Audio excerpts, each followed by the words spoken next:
رونے نہیں دوں گا۔ بلال کے ہاتھ میں ہیلی کاپٹر کا ریموٹ تھا۔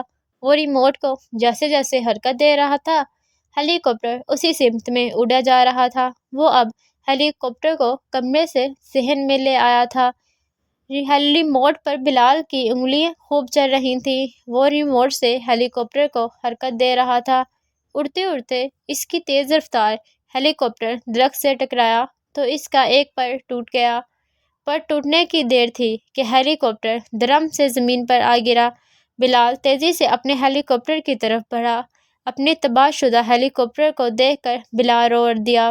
کچھ دیر بعد بلال کے گیراج میں رکھی اوزار میں سے اپنے مطلوبہ اوزار لیے۔ شام تک بلال نے الفی سے ہیلی کاپٹر کے ٹوٹے پر کو جوڑ لیا۔ بلال نے پر جوڑنے کے بعد اپنے پیارے ہیلی کاپٹر کو مخاطب کیا، اب تم تندرست ہوئے، اڑنے کے لیے تیار ہو جاؤ۔ اگلے ہی لمحے ریموٹ بلال کے ہاتھ میں تھا۔ ہیلی کاپٹر تھوڑی ہی دیر اڑا، پھر اس کا پر ٹوٹ گیا تو وہ زمین پر آ گرا۔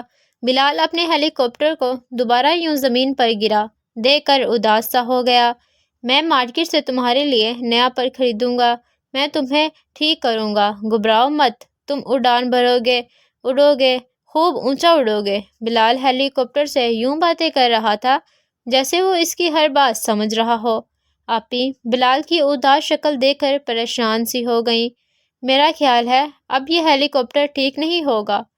یہ ہیلی کاپٹر ضرور ٹھیک ہوگا، آپ میرے ساتھ مارکیٹ چلیں، بلال نے معصومانہ سی صورت بنا کر کہا۔ اگلے دن بلال آپی کے ہمراہ مارکیٹ میں موجود تھا۔ ہیلی کاپٹر بلال کے ہاتھ میں تھا۔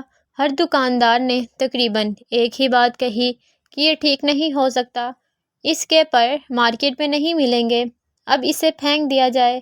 کیوں پھینک دوں؟ اپنے پیارے سے ہیلی کاپٹر کو یہ دوبارہ اڑائے گا۔ بلال کو دکاندار کی یہ بات اچھی نہ لگی۔ چند دنوں بعد ماموں عرفان کودان سے آئے تھے۔ آپی نے فون کر کے انہیں بلال کی ہیلی کاپٹر کے بارے میں بتا دیا تھا۔ ماموں عرفان نے بیگ سے ایک بڑا سا ہیلی کاپٹر نکال کر میز پر رکھا تو بلال نے نئے ہیلی کاپٹر کو سرسری نظر سے دیکھا۔ پرانے ہیلی کاپٹر نے اس کے دل میں ایسا گڑھ کر لیا تھا کہ دوسرا ہیلی کاپٹر اس کی جگہ نہ لے سکا تھا۔ اس نے تھوڑی دیر ہیلی کاپٹر اڑایا مگر بلال خوش نہیں تھا۔ نیا ہیلی کاپٹر پرانے ہیلی کاپٹر کی جگہ نہ لے سکا تھا۔ ماموں عرفان کے جانے کے بعد بلال نے ایک مرتبہ بھی نیا ہیلی کاپٹر الماری سے نہ نکالا تھا۔ سالانہ امتحان کی تیاری کے برس اب اس کے پاس وقت نہ تھا۔ وہ جب بھی الماری میں جھانکتا پرانے ہیلی کاپٹر کو دیکھ کر بے اختیار کہہ اٹھتا، میں تمہیں بھولا نہیں ہوں، میں تمہارا علاج کروں گا، تم ٹھیک ہو جاؤ گے، پہلے کی طرح اڑو گے، اونچا اڑو گے۔ وقت تیزی سے گزر گیا۔ ننھا بلال اب انجینئر یونیورسٹی میں میکینیکل انجینئر کی آخری سال میں تھا۔ وہ لوگ کچھ عرصہ قبل ہی پرانے گھر سے ایک نئے ہائی سوسائٹی کے گھر میں آئے تھے۔ پرانے گھر سے آنے والے سامان ڈبوں میں بند پڑا تھا۔ ایک ڈبے میں بلال کے بچپن کے کھلونے تھے۔ ان کھلونوں میں ہیلی کاپٹر بھی تھا۔ ہیلی کاپٹر ایک مرتبہ پھر بلال کے کمرے میں موجود تھا۔ تعلیم مکمل کرنے کے بعد بلال نے جب اپنے والدین کو بتایا کہ وہ کھلونوں کے علاج کے لیے ہسپتال کھولے گا تو انہوں نے اسے حیرت سے دیکھا تھا۔ میرا ہسپتال کا نام ہوگا الیکٹرونک کھلونوں کا ہسپتال، وہاں بیمار یعنی ٹوٹے ہوئے کھلونوں کا علاج کیا جائے گا۔ سب سے پہلے اپنے پیارے ہیلی کاپٹر کا علاج کروں گا، یہ دوبارہ اڑنے گا، یہ میرا بچپن کا دوست ہے۔ بلال یہ کہتے ہوئے یوں لگ رہا تھا جیسے ننھا سا بچہ بن گیا ہو۔ چاند پلازے میں کھلونوں کے ہسپتال کا افتتاح ہوا۔ اس موقع پر بہت سے بچے موجود تھے۔ بچے اپنے بیمار کھلونے بھی ساتھ لائے تھے۔ حمزہ اپنے سفید بالوں کے بیمار ہونے کے باعث بہت پریشان تھا۔ بلال نے بالوں کا چیک اپ کرنے کے بعد حمزہ کو تسلی دی کہ تمہارا بالو ٹھیک ہو جائے گا، یہ پہلے کی طرح نچے گا، گائے گا اور تالیاں بجائے گا۔ جب بلال نے بالوں کے اندرونی سرکٹ کو درست کیا تو جیسے ہی بٹن دبایا تو بالو ناچنے، گانے اور تالیاں بجانے لگا۔ حمزہ کی تو خوشی کے مارے پاؤں زمین پر نہ ٹکنے تھے، وہ خوشی میں باغنے طرح تالیاں بجانے لگا تھا۔ حمزہ کی خوشی دیکھ کر بلال بھی خوش ہو گیا۔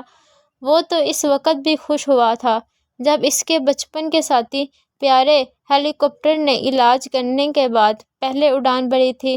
کھلونوں کے ہسپتال میں بیمار کھلونوں کی تعداد خاصی بڑھ گئی۔ بچے روتے ہوئے آئے اور ہنستے مسکراتے واپس جاتے۔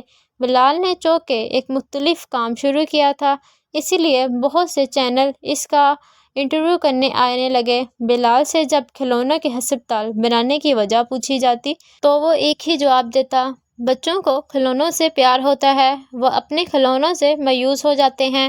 جب کوئی کھلونا خراب ہوتا ہے تو بچہ اداس ہو جاتا ہے۔ میرا پیارا ہیلی کاپٹر خراب ہوا تو میں بہت اداس ہوا تھا، بہت رویا تھا۔ اب تو کسی بچے کو اداس نہیں ہونے دوں گا، کسی بچے کو کھلونا خراب ہونے پر رونے نہیں دوں گا۔ I hope you like my video, so please don't forget to subscribe my channel and press the bell icon. Thank you. Allah Hafiz.